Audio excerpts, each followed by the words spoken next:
according to the latest treaty, whenever you have a proper transfer of sovereignty, you actually need a new treaty as opposed to the revision of an existing treaty.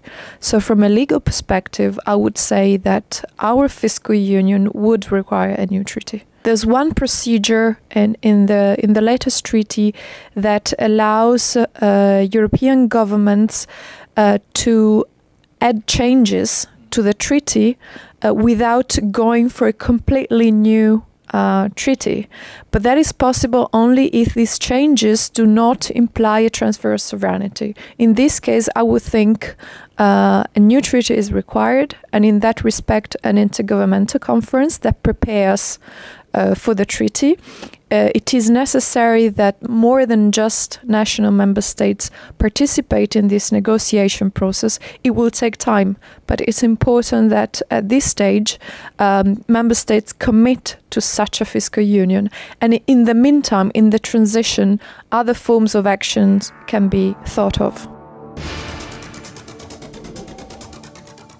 The UK is a special case because differently from countries in Central and Eastern Europe that are part of the European Union but not members of the Eurozone, has officially opted out of the Eurozone or the monetary union. I don't see any prospect for UK's EMU membership.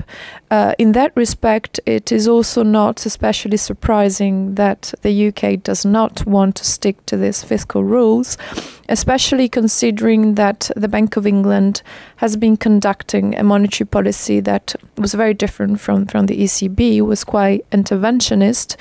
I think that the UK wants to keep fiscal and monetary policy away from the many ties that a Eurozone would of course require.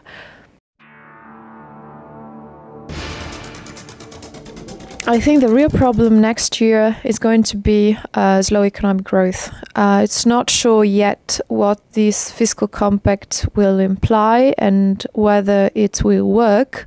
I'm not sure of the spirit of this fiscal compact in that it calls for coordinated fiscal austerity, basically forces all Eurozone countries to contract and to reduce expenditures and increase taxations at the same time, which is going to have some recessionary impact. And this happens at the same time in which countries are already in a recession because of slow growth. It is important that European leaders take actions to improve economic growth. That's the real problem next year. The crisis is slowly turning from a debt crisis into, again, an economic crisis, as we've seen in 2007 and 2008, with a risk of depression.